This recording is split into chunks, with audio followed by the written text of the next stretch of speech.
What's going on, brothers and sisters, ladies and gentlemen, and gamers alike? I want to welcome you guys to Listener Feedback, episode number 16. I'm your host, Kiaun Mitchell, and I want to say thank you guys for being here. It really means a lot. Thank you guys for all of the participation this week.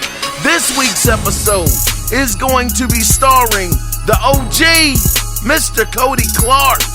We also will be hearing from Mr. Sir William X, along with Mr. One Subset Tekken. Shout out to you, brother. Mr. Crimson Phoenix has stopped by this week, and Mr. Glove Box Gaming is in the building as well. Shout out to all of you brothers for writing in. I can't wait to get into you guys' emails. It means so much that you guys took the time out to write in during a busy day, during your busy day, whether you were at home, whether you were at work, whether you were shopping, whether you were in the car at a stoplight or whatever the case may be. Don't text and drive, by the way. I'm not advocating for that, but thank you guys. So, with that being said, you the listening right now, you might not have had a chance to write in. It's possible. So, next week, we're going to be at it again, with another listener feedback episode. And if you would like to be a part of that episode, you can do it two different ways. You can either call in at 443-216-9934 and let your voice be heard. I ain't wanna expand it out too long. The voice part. You can let your voice be heard, or you can email the show, and the email address is the analogcirclepodcast@gmail.com. Now, not only are we going to be going over these great emails that you good brothers wrote in with, we're also going to be covering just a few smaller news stories this week. A couple of gaming stories that came out during the week. Now, if you guys don't like this, if you guys don't like the format of me throwing in a couple of game stories here and there in this podcast and the listener feedback, then I am always open to hear what you guys have to say. So without further ado, let's go ahead and let's get started with Mr. Cody Clark's first email to start us off, because it looks like you hit me with more than one, good brother, and I appreciate it. Now, the title of his first email is called, I'm pulling it up right now, this was written in on February 4th. The title is Amazon, quote, misery, quote, end of quote, studio. He says, man, that story about how horrible it is to work at the Amazon Game Studios is horrifying. I had a bad experience at EA, but Amazon's Game Studio sounds truly woeful. I hope somebody busts that studio open and holds the management accountable. Good reporting, K. Hey, I appreciate the kind words. Hey, man. Cody, I'm going to tell you something, brother. I saw it. I thought it was an interesting article to go over. Hopefully you guys enjoyed it. Once again, thank you, Cody, for, saying good reporting. I appreciate it, brother. Yeah, man, the crazy thing about that situation over at Amazon is, here it is, this guy, he came from the audio book side of things. He was on the book side of Amazon. He rose up the ranks, did what he had to do, doing a great job, and he got put into the gaming side. And the crazy thing about that is he had never developed a game. I'm telling you, hard work can pay off. If this guy had no experience, but he was with the company doing his thing in the book section, this guy is now the head of the gaming studio. It ain't going so well. It's not going great. So much so that you remember in that report, Cody, how people were talking about he wasn't listening to people that were actual developers. He had them using Barnyard or whatever the heck it was called, the technology that they got from who makes Rise and who made the games that have such amazing graphics. Every time I get on here, I can never remember Crytek. That's who it is. They took some of their technology, made their own engine, and the people, the developers, the heartbeat of the team said this is not good. This is going to be the death of the company, one of the developers said. And then the guy on top of this, the CEO, well, not the CEO, but the head guy, I forget his name. You guys know my memory isn't great, but he had the nerve, the audacity to say that every game that Amazon makes is supposed to be triple A. God dog. And he's not even offering triple A tools to be able to do this. I mean, people are getting harassed. People are getting held back from getting positions that they're supposed to rightfully be getting for other people. It is just a mess. Over at Amazon, they've released several games that have been taken off of the digital storefronts. Yet, man, Cody, they in shambles, brother. Absolute shambles. It's terrible. And it's no wonder that these guys are just, they're in the situation they're in.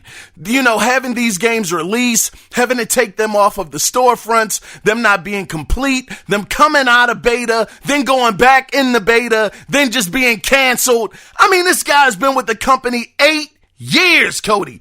8 years this man has been with the company, and I believe they had 2 games come out. Maybe they were about to be on their third one about to release, but that still hasn't come out yet. Yeah, it's the leadership, brother. Leadership, money can take you a long way, but the leadership, that could either be the final nail in the coffin, or that can take you to where you need to be.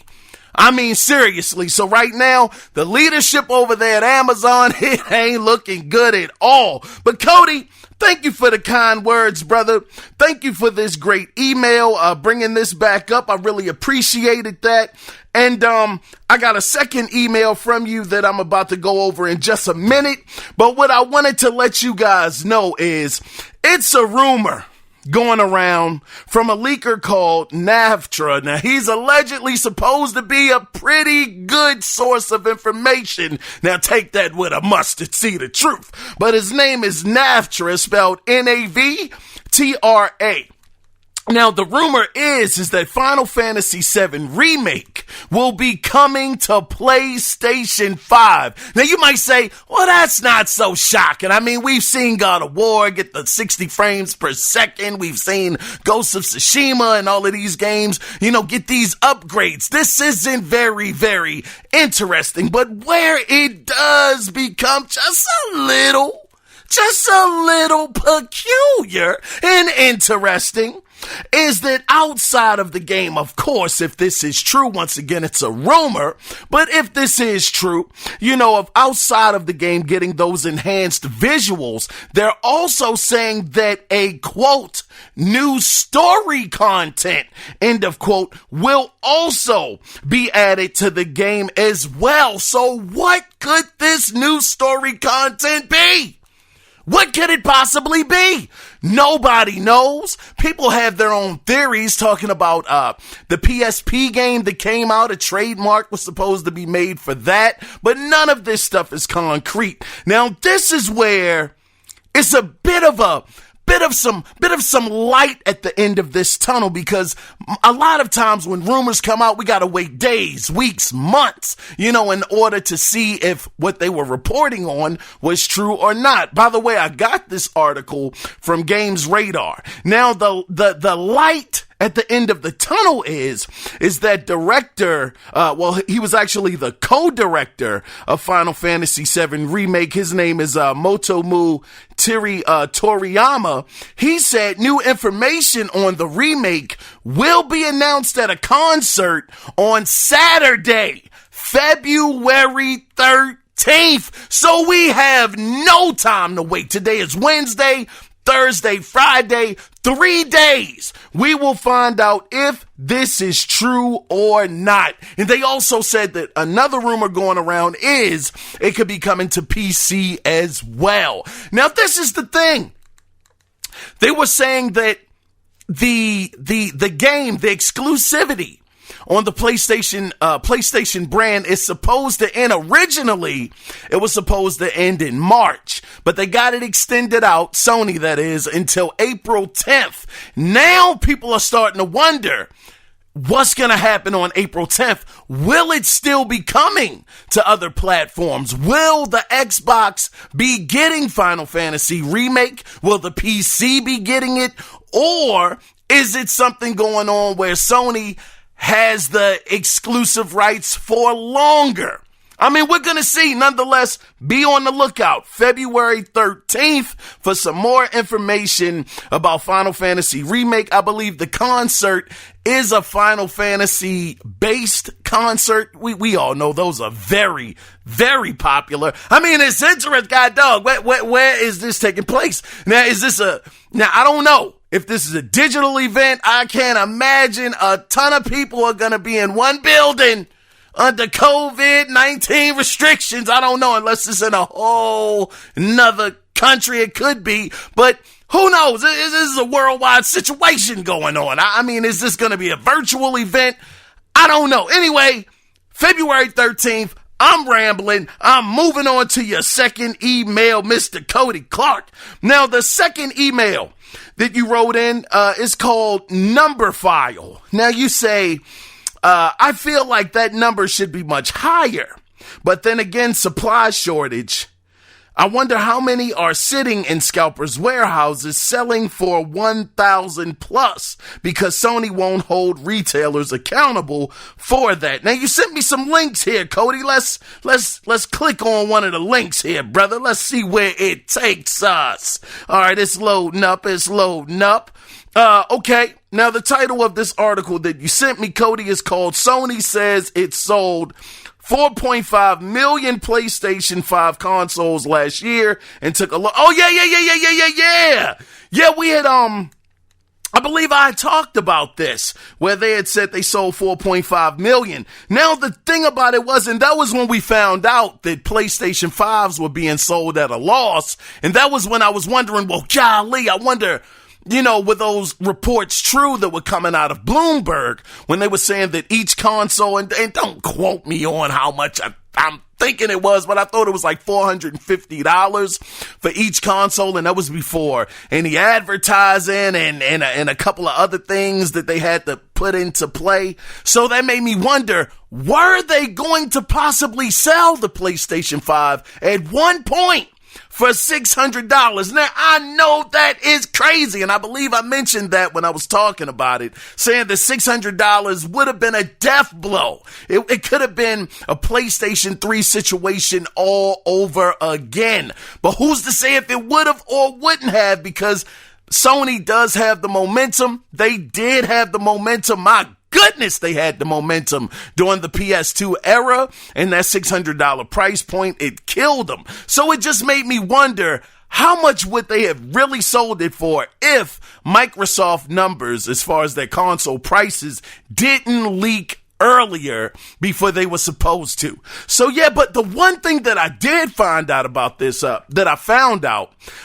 Cody, is they were saying that Microsoft, the Xbox, well, wait a minute. Before I get to that, let me click on your the other link that you sent. It says that stats site has some predictions, but I do wonder when we will get real numbers. So let's see what this one is, Cody. Predicted unit sales of Microsoft Xbox Series X worldwide 2020. Yeah. Now, see, that was the thing, Cody, when I clicked on this article, I thought I remembered. I did click on this earlier today. Where the numbers are, where they're predicting how much the Xbox Series X is gonna sell, it's actually blacked out. It's trying to get me to subscribe for a year for $468. God dog. Hey, Cody, brother. I don't have it. I ain't got it, brother. But I did want to say, as far as the Xbox Series X and S goes, they're saying, now these are analysts, now take it with a mustard seed of truth, but they are reporting that the Series X/S has sold 3.5 million copies, meaning that Microsoft is only 1 million copies removed from where PlayStation is right now. They're only 1 million units down, which, I mean, that's impressive. Now, sometimes I get overexcited. Sometimes I go a little too far myself. So I'm trying to keep myself centered. I'm going to try to keep myself grounded on this. Now, with that being said, I mean, that's good numbers. That's great numbers. But what are we going through right now? We're going through a shortage of consoles. And because of that, when they come in stock, I got something else I want to share with you guys too, as far as that goes. But when these consoles come in stock, they are boom, right back out the door, not sticking around. So I think that we will really get a much better measurement on how well Microsoft is doing, or Xbox is doing, versus PlayStation when these consoles are readily available. Because as it stands right now, these things are like just rare items. You see one come up for sale. It's like finding a dinosaur bone or something. Is rare, so it's like, oh my goodness, people are jumping on it.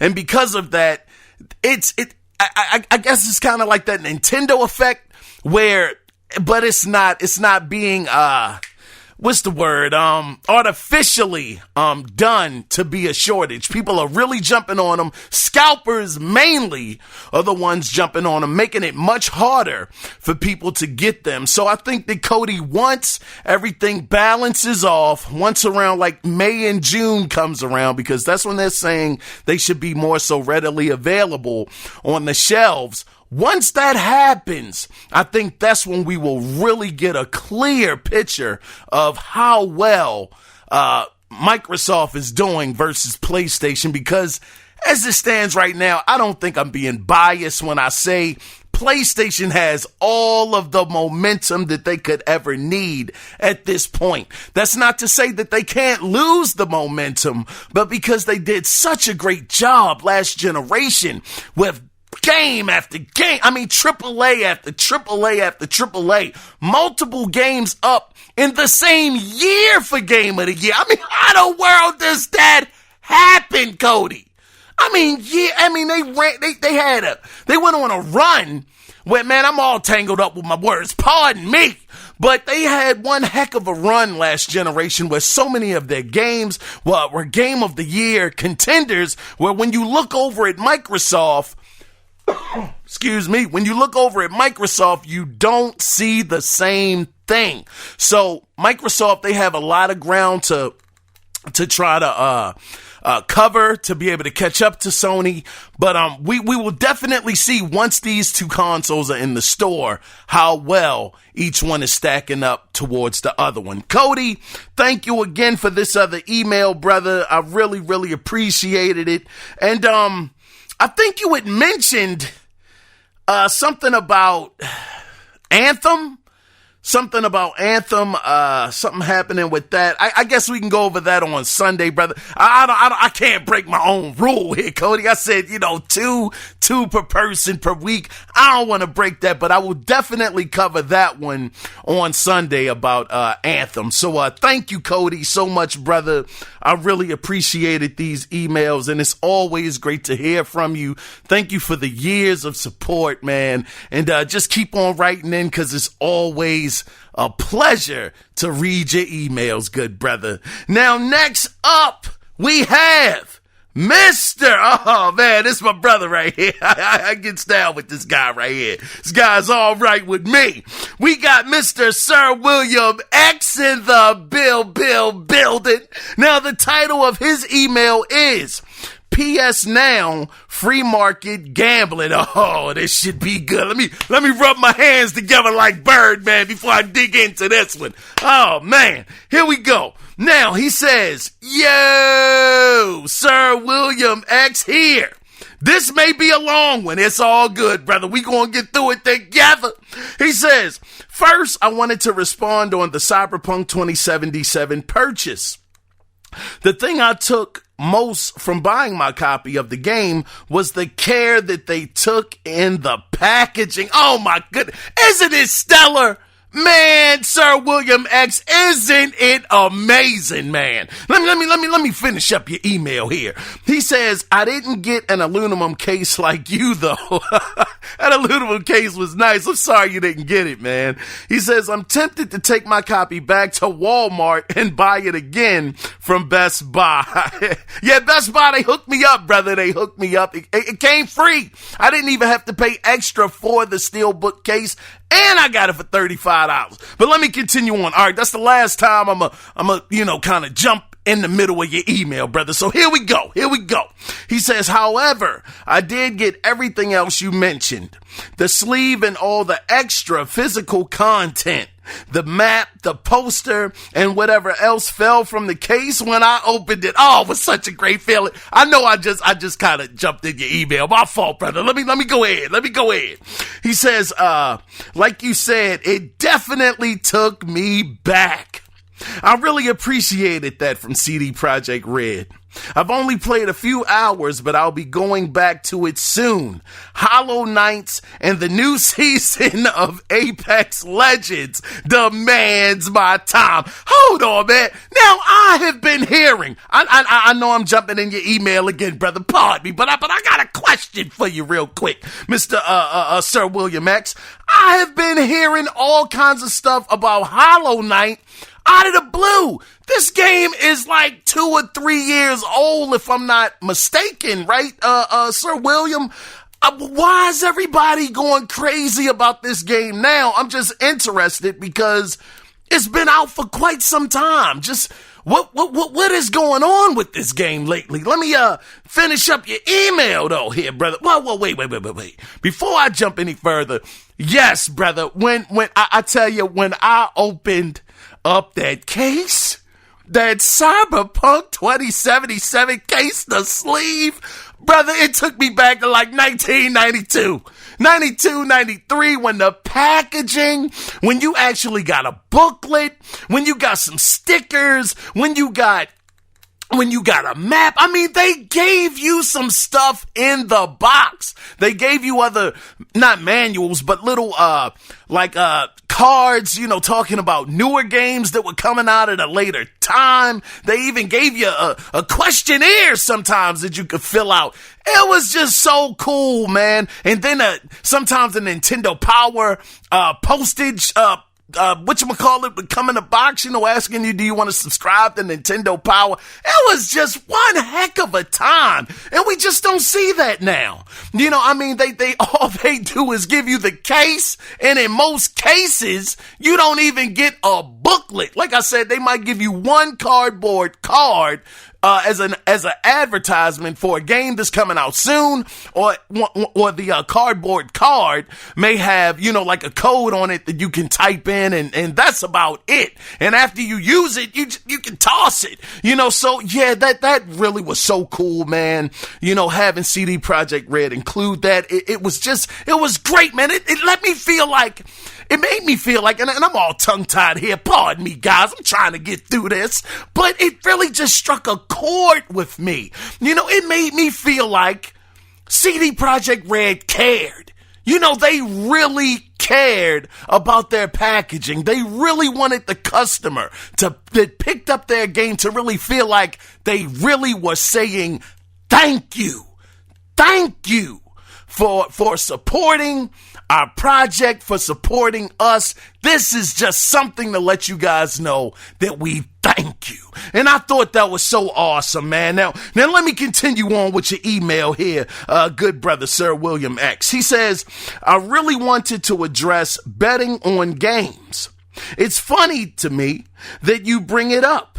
I remember you speaking about gambling online games over a year ago. Oh, shucks. Wow.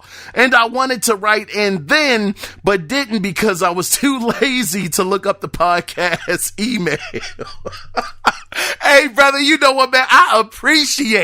I absolutely appreciate your honesty, Sir William. Now, he says, that's why I suggested the email hyperlink in the description of the show. Oh, man, it all makes sense, brother. Let me see if I can work on that, because I haven't even been including it in the description of the show. I'm going to see if I can work on that, Mr. Sir William X. He says, continuing on, the gambling would be crazy though. He says PlayStation and Xbox should definitely cater to and allow some regulated and restricted form of gambling. I absolutely agree. He says, although I'm not sure all the legal obstacles they need to hurdle, this would be a grand opportunity for those platforms to make money off of us making or losing money. My imaginary gambling platform is as follows. Allow no more than $50, maybe $100, to be lost monthly. So that's actually pretty darn good. Yeah, monthly. So one can only manually load $50 monthly or per 30 days to lose via credit card or debit. However, you can win as much as your skills will allow. PlayStation, man, this is really good, brother. That's a very good proposal, actually. He says PlayStation can charge us $5.99 or some arbitrary amount, no more than $10 to partake in this activity. At the end of the 30-day period, you'll have options on how to claim. If you actually claim the real dollar amount, you'd probably be hit again with some tax or withdrawal fee. However, you can have the option to keep the money in the PlayStation platform, which can be used as a tax-free in-store credit. God dog! Brother, hey, Sir William X, brother, you sure you ain't working for one of these guys right now, brother? Cause this seems like a really well thought out plan. I'm not even kidding you, brother. This is very, very interesting. Let me see if I can catch back up where I left off. Let me see. Okay, 30-day period, have the option on how to claim. If you actually claim the real dollar amount, you probably be hit again. I'm getting there. Let me see. PlayStation platform, which can be used as tax-free in-store credit. Okay. He says, I haven't thoroughly thought out. You haven't? I haven't thoroughly thought out how you'd claim the winnings, since I know little about how taxes can affect all of this. Taxes are complicated and are janky. You ain't lying there. He says, the games that I would like to see most and taking advantage of this gambling opportunity, Madden, 2K NBA, and Tekken. Of course you would, brother. Tekken. He says, but most games should be able to partake. I would have taken all of I knew he was going to bring that up. Brother, why you throw that good brother under the bus, man? God dog, Sir William X. Oh, man, the brother took his loss. He took his L with his head up, brother. He says, man, listen to this, y'all. Golly, this brother right here. Man, oh, man, he says, but most games should be able to partake. He said, I would have taken all of Subset Tekken's money on Tekken. I'm nice and mad too. God, dog. So William X, the brother said he learned, He learned he learned from his mistakes. He was going to get back on the sticks, and he was going to see you again, brother. Golly, this brother twisted that knife just a little bit deeper into one subset tech. And shout out to that good brother. Of course, it's all in fun banter, man. He says, but this seems like a hell of a long email. Seems like a heck of a long email, so I'm going to stop here and contribute to a later feedback episode, or at least split the email piece. He says, PlayStation Now games in price, 2000 PS5 and the free market, no limit needed, gambling, Cyberpunk 2077. Oh, I see. That's how you broke it down. My man, I'm slow on the uptake. Man, this was such a cool email. So you are saying you would propose $50, no more than $100, as a monthly spending amount. And I think that's really good, man. That way you can't go insane with all of the money. Now, whatever you win during that time period, you're able to go ahead, put it back up, or you can take it out. I really like that part where you said you can, leave the money in and just have that same money circulating around because of how taxes work. Believe me, I have no idea how taxes work when it comes to this kind of level. All I know is me not having children equals me owing taxes every single year, even though I'm donating and doing everything. Nonetheless, that's a whole nother topic, brother. But just the fact that you were saying that a person could have the option to either cash it out, and of course it would be less because of the taxes, or they could take that same money and leave it in the ecosystem, inside of the PlayStation store or the Xbox store. You know what? Wherever you've been gambling and you've got the money, you've amassed this amount of money, and use it to spend in the store. That would just, man, brother, you want to talk about console manufacturers really raking up money?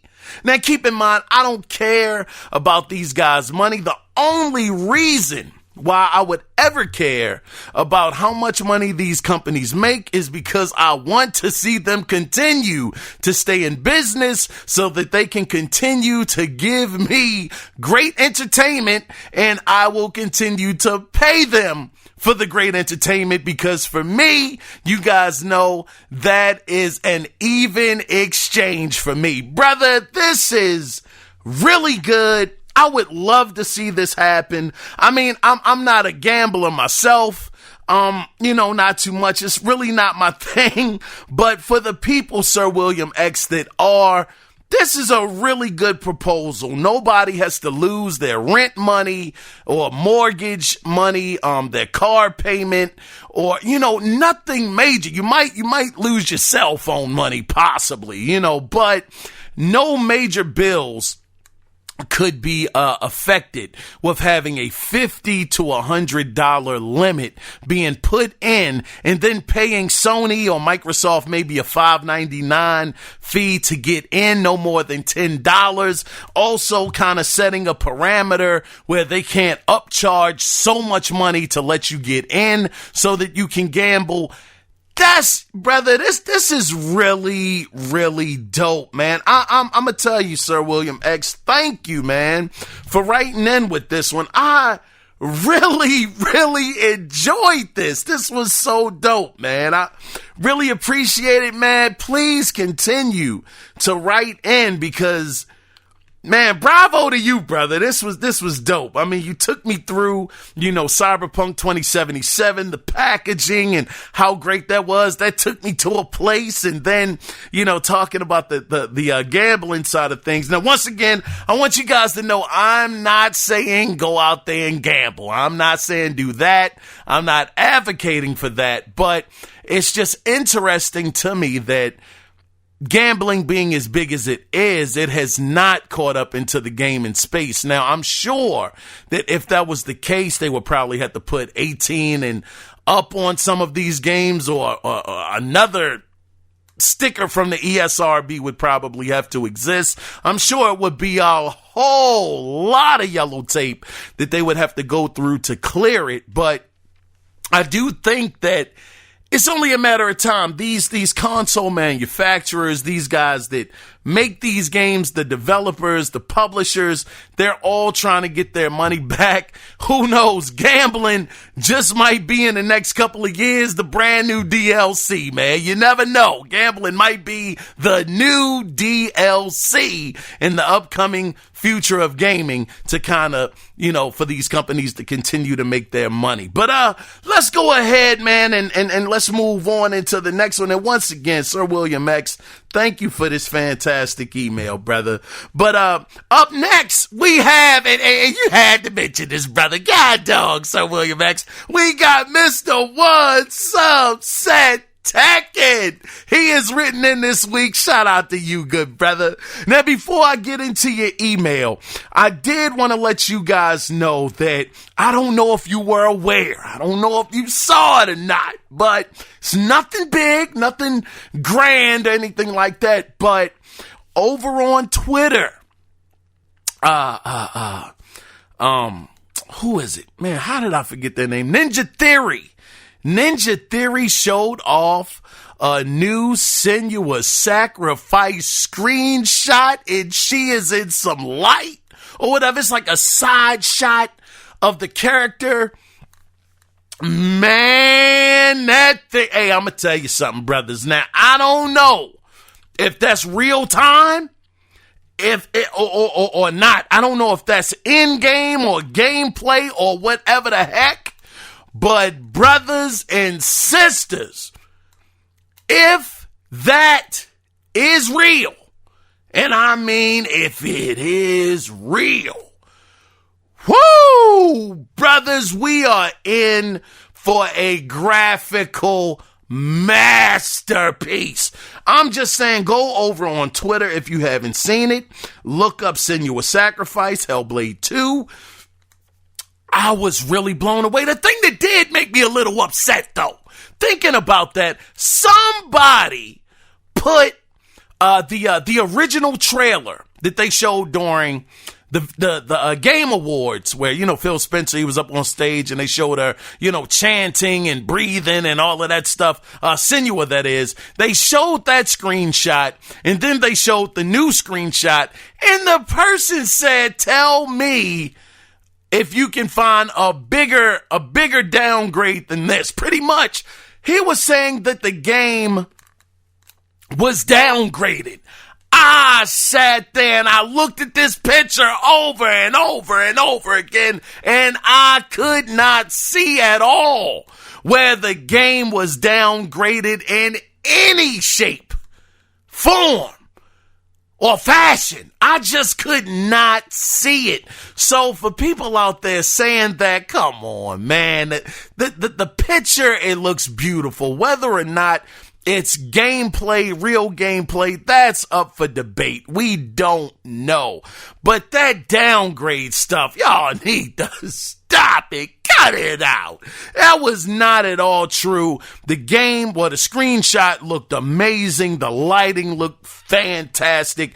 I'm so excited to see something on Senua's Sacrifice, and hopefully, since they keep on teasing all of these pictures, I mean, it's not like they've shown a lot. I mean, this is only the second picture that they've shown, but since they are, Ninja Theory that is, they seem like they're kind of, getting a little more free with some information on the game. Hopefully that means that we're leading to something bigger and that we'll get a gameplay reveal sometime soon. But let's go ahead and let's get into my guy, my dude, man, Mr. One Subset Tekken's email. Now, the title of his email is The Bloody Edge.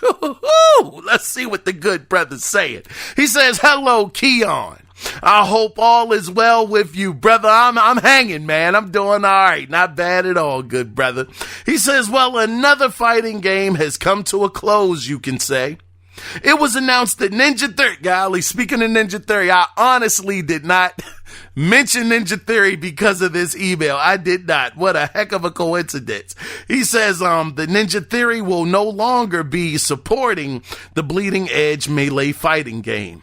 Being an early adopter to this game, it is sad to see it go. The team was working on it is moving on to another project, and that is this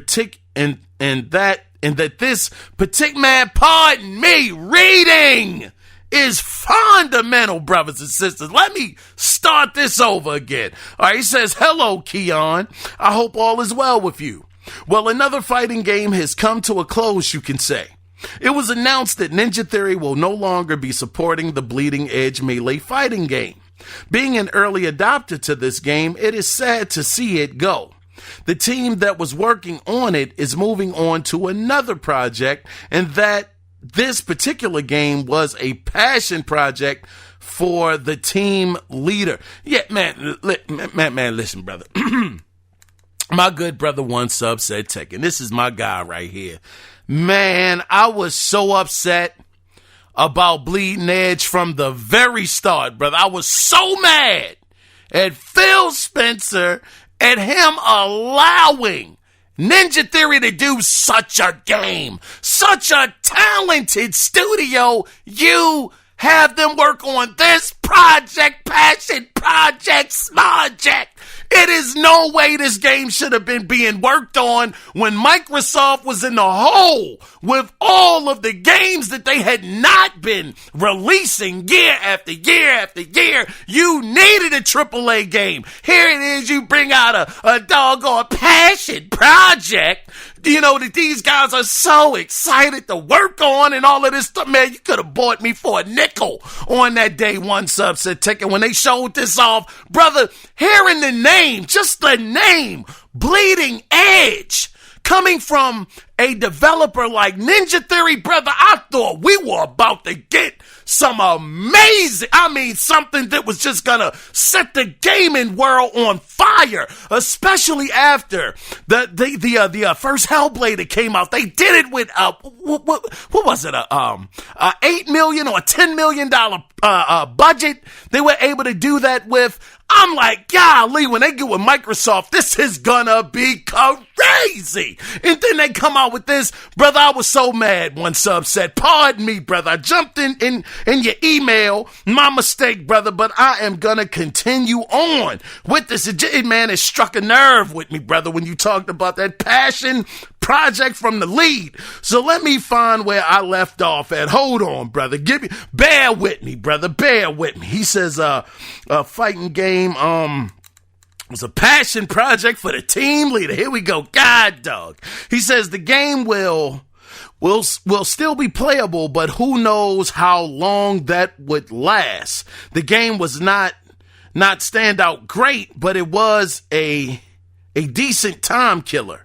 He says, you mentioned Hellish Court. Oh, man, that game looks good. Hellish Court on the last podcast. I saw it last year, and I thought that it was, like you said, very much so in the vein of Bushido Blade. Yeah, man. He says, I actually thought it was making a comeback. If this game came to consoles, would it be able to withstand the Mortal Kombat, the Tekkens, the Injustice 2, Soul Calibur 6, Dead or Alive 6 competition?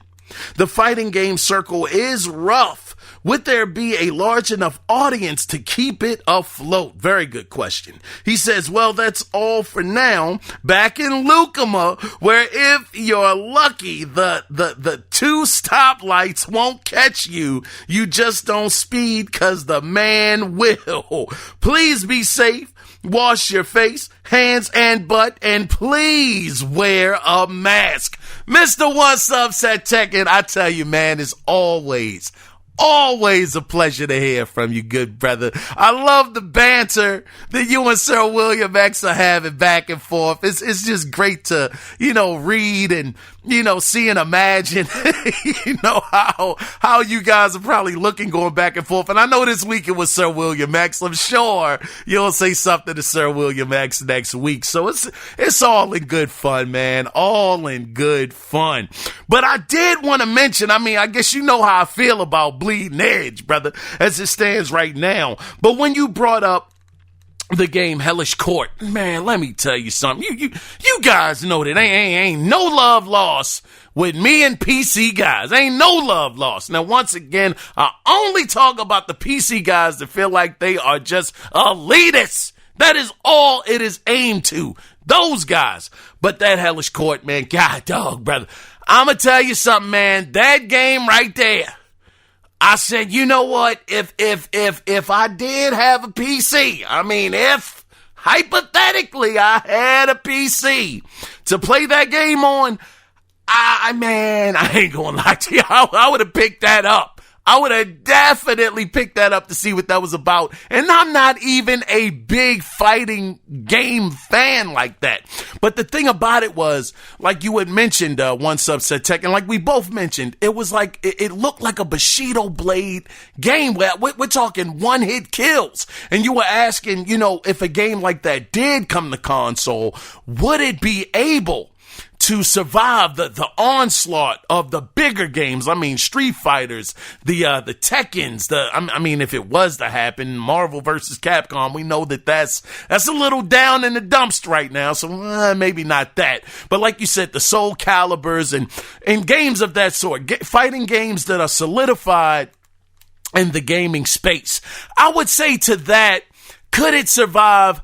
I think that if you get a game like Super Smash Brothers that people are really, really enjoying and taking very seriously when it comes to the fighting space, something like that. And I understand that it's a skill-based game, but if you can have a game like that be in those kind of circles and be on the big competition stage,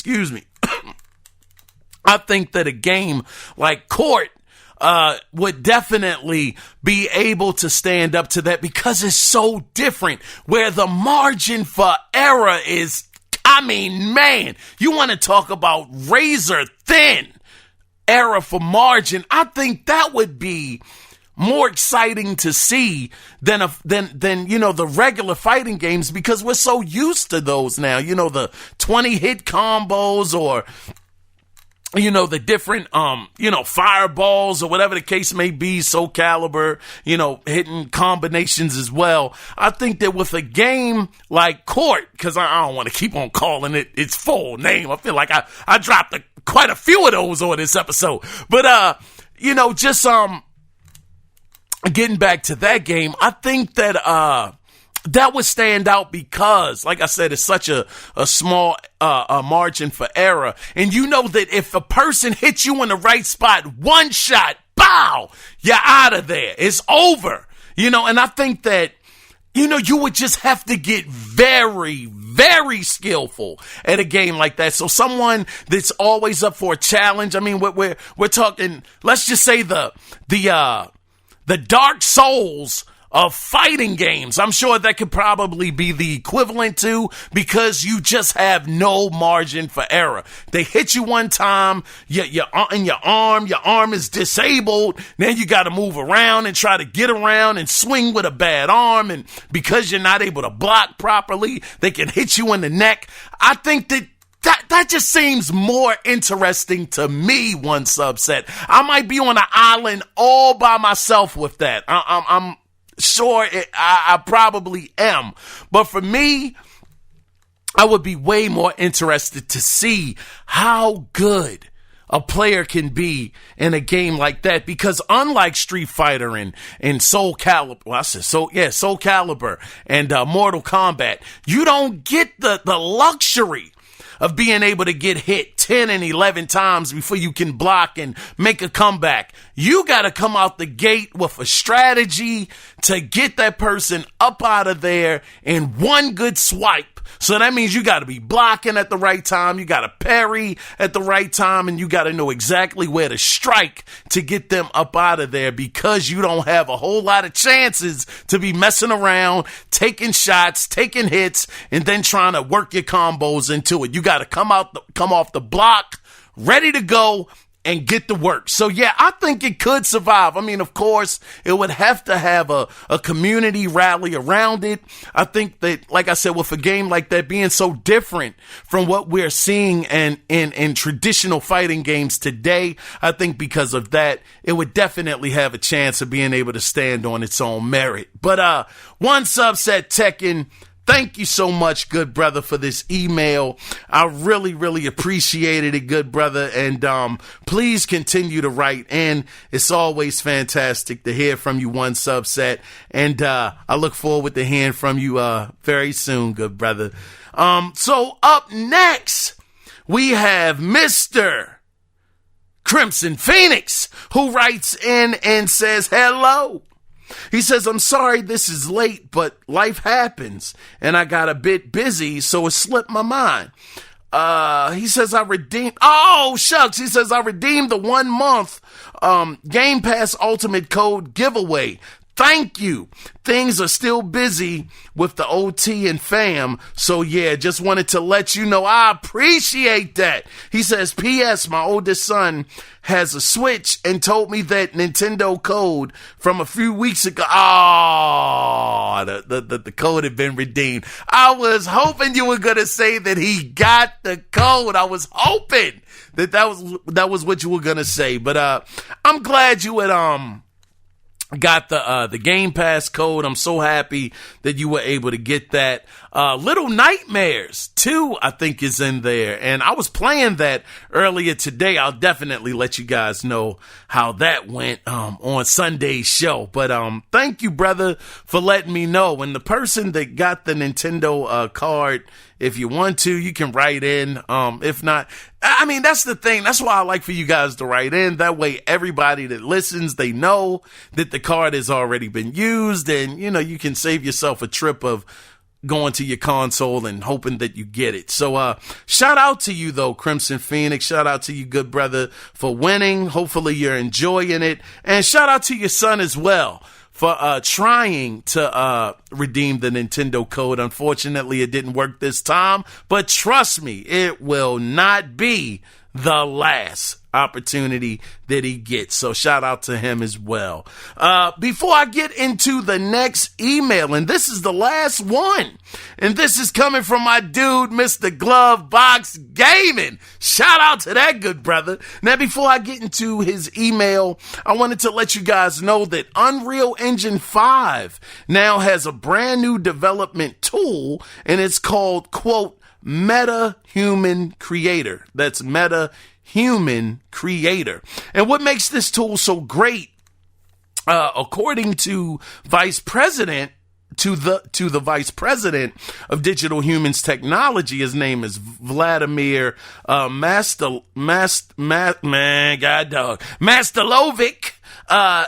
is characters. Wait a minute. Did I write that right? Probably didn't. Basically, it's a tool that you can actually, developers can make characters that used to take them months to design. They can actually create these characters and customize them in a matter of minutes. So for now, it's being offered as a free sample to developers, which indicates that right now, Unreal Engine 5 is live. These developers have access to it. And let me tell y'all, if y'all want to see what this engine is capable of doing, go over to YouTube, type in Meta Human Creator into YouTube. It'll take you to the demo, and it looks remarkable. I mean, I can't imagine, brothers. And the thing about it is, that really got me excited about this tool too, is that if it's that easy to create, now, of course, I'm not a developer. I have no idea, how long it could technically take, but they're advertising it as being able to do these character models in a couple of hours versus, it taking months. So what made me think about, what this made me think about was the AA developers. What if this tool can help them to also get their games done a lot faster at a higher fidelity as well, where these AA games start possibly being able to cross over as far as graphical fidelity goes into the AAA space. Now, of course, I understand you have to have a great team. You have to have a team that's very talented, that's using the tools accordingly, using them to the best of the tool's ability. I get that. It's a whole lot of different, caveats in there. But if this tool is as easy as they say it is, to have access to making these character models in a couple of hours, being at such an amazing fidelity. I think they said that 2 character models by themselves takes up like 5 gigs. 5 gigs for 2 character models. Now, once again, I don't know how integrated this is into the Unreal Engine 5 engine, because they said that this is actually working at the moment via cloud. So it's kind of being streamed in. So we'll have to see what happens. But I just tell you guys, I want to implore you guys, I should have said, to check this out over on YouTube and look at how beautiful the renders look. And just imagine not just a AAA studio, because we know what they can do, but imagine, just a AA studio being able to get in on the ground floor for this and just imagining what they would be able to do. Because I will say this about Little Nightmares 2, that's a AA game, but God, dog, that game is beautiful. I'm going to tell y'all that off of the rip. That joint is legit, man. I have really, I ain't going to get into it. Anyway, let me jump into your email, Mr. Glovebox Gaming. Now, the title of his email is, "What's up, my dude?" And you going to ride us out into the sunset, brother. He says, "Kiaun, what is happening, my brother?" He says, "Look, I apologize for not contributing to the feedback episodes, but your boy has been crazy busy here in DC. Oh, no, don't worry about it, brother. You listening is great enough for me, brother." He says, "But know that during all my business, I've been listening." Again, I did not plan for that to happen. He says, But know that during all my business, I've been listening to the podcast faithfully. I appreciate it, brother." He says, "Like I said before, it's my favorite podcast on the net." Wow. Thank you, Glovebox. Thank you, man. Thank you so much for the kind words, brother. I really appreciate that. He says, "Let me start off by saying, bro, your intro and outro music has me bobbing my head like crazy, bro. Oh, man, brother, hey, man, I don't know how to take all these kind words, brother. I appreciate that." He says, "I'm like, let that joint ride out for a minute." What'd you say? Let it ride out for an extra 30 seconds. I appreciate that. He says, "Okay. Secondly, I find myself talking to my phone when you are making your points on this and that, especially with the Digital Foundry stuff. Yeah, they know what they're doing, but like you, I think the console wars develop in ingenuity and competition." I might have said that word wrong, brother. And competition that the gamers benefit from in the long run. So keep it up, Digital Foundry. I agree, man. Man, I love the console war, the back and forth, the banter. This is how it has been since the start. of gaming. This is embedded. This is the culture. Console wars are the culture of gaming. Nobody want to get along. Not for real, when it comes to this gaming stuff. Now, I'm not saying like in real life don't get along. I'm just saying, just when it comes to the console stuff, don't nobody want to be singing "We Are the World." Come on, man. We want to see these companies at each other's necks. As many chances as they can get. We want to make sure that these guys are fighting, absolutely fighting, scraping tooth and nail for our hard-earned dollars. So when somebody comes along and says, hey, why can't we just all enjoy our games and just walk away and just enjoy the game? I ain't trying to hear that, man. We want to see these guys going at each other because the competition is what makes each company better. Without the competition, what do you have?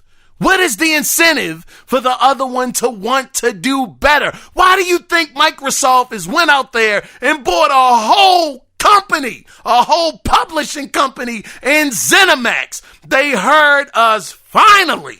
After years and years and years of complaining, Microsoft, where are the games outside of Forza, Halo, and Gears? Where are the games at? Finally, finally, a light bulb went off, and they now are about to have 23 different studios. 23. Now we'll have to see how well each one of these studios performs, but Glovebox Gaming, they got 23, brother, which is a fantastic start. And then, like I was mentioning earlier, with Senua's Sacrifice, games like that, if it does look like that, oh my goodness, man. Competition, bring it on. But let me continue with your email here, good brother. I got a little carried away there, Glovebox. Pardon me, brother. He says, lastly, I wanted to comment on when you give away codes. Oh, okay. He says, well, I usually don't even put them in because I figure someone has already jumped on that joint. But rest assured, I will be writing down every letter on your next code giveaway. He says, okay, bro, that's it for me. Just wanted to let you know I'm still an avid listener and you will be hearing from me soon. He says, by the way, open that PSVR. This the was, I'm about to say, what's up, said, God dog it, pardon me, Glovebox, man. Mr. Glovebox Gaming, brother, thank you so much for this great email, man. Thank you for the kind words, man. I really appreciate that. As far as the music goes, I'm glad you enjoy the tracks, man. I do my best to, put the tracks up that I think you guys will enjoy. I'm not saying all of them hit, but hopefully, I do a good enough job, man. So I really appreciated that. And also, Glovebox, yeah, man, always write the codes down, brother. Write them down. You never know. Basically, I'm going to tell you that the people that always write in to let me know that they got them, it's either Crimson Phoenix, which he just wrote in on this episode, and then Sir William X. He'll write in because he gets the PlayStation code. So usually those two are the ones that are writing in. I got to be honest. I don't know who won the Nintendo code. I'm not sure about that one, Glovebox, because they didn't write in. But usually those two guys are winning. So, who am I? I throw it out there just as a thank you. So whoever can get it, the fastest, they get it.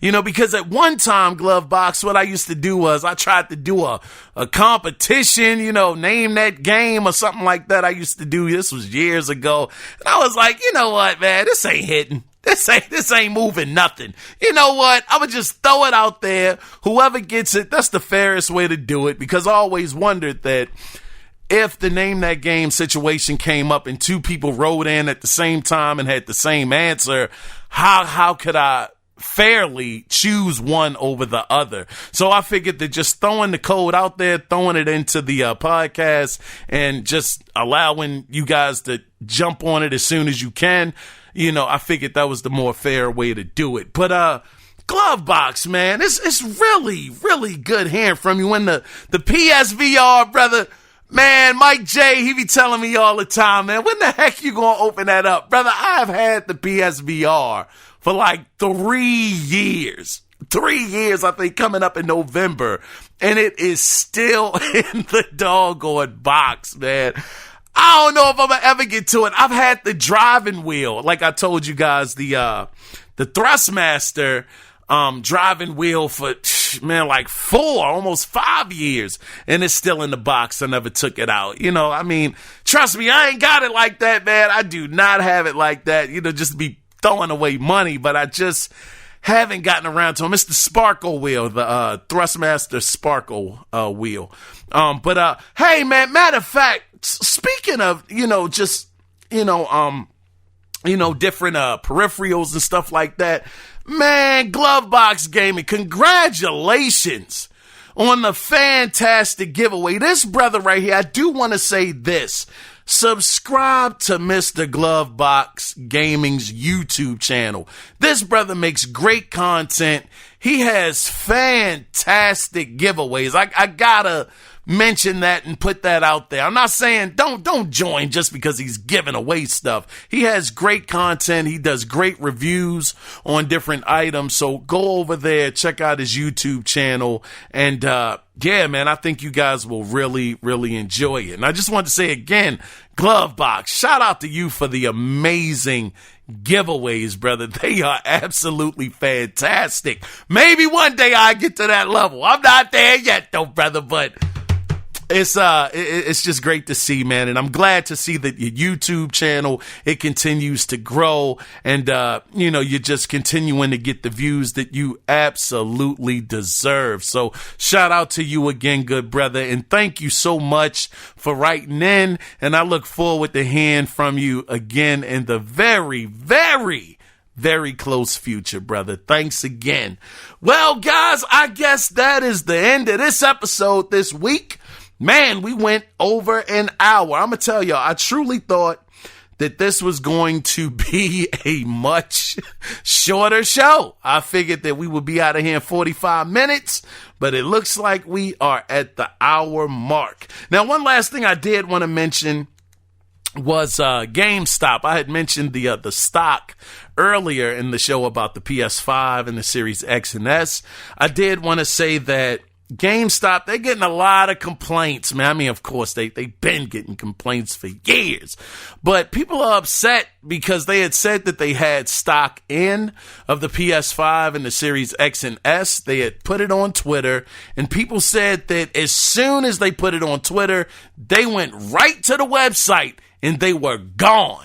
Absolutely depleted. So people said they thought that they put the tweet up too late. I can't verify or deny, say yes or no to that. I don't know, but people were upset about that, and people were also complaining, and maybe these people got through, but someone by the name of, he was over on Twitter, his name is Ben.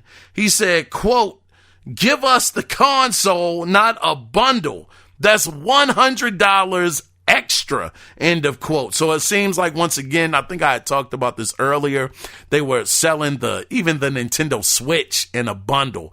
It's like, come on, man. I mean, golly, can't you just give people the console for the regular price? I mean, people are getting enough of that online on eBay and all of these other digital stores where people are selling them personally.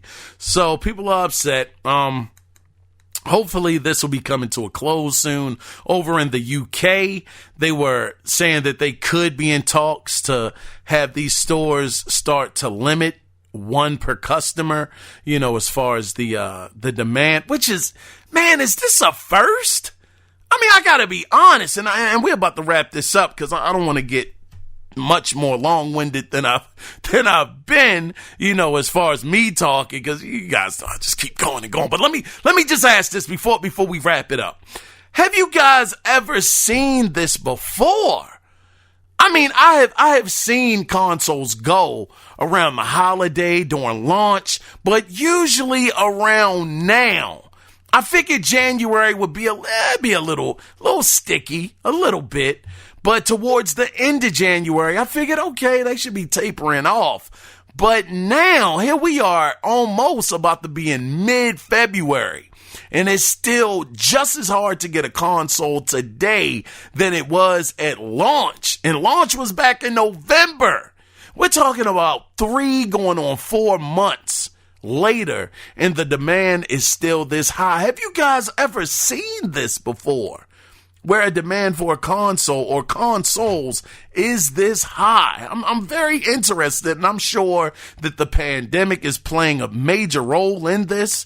We've seen that because of the pandemic, numbers of these companies has grown.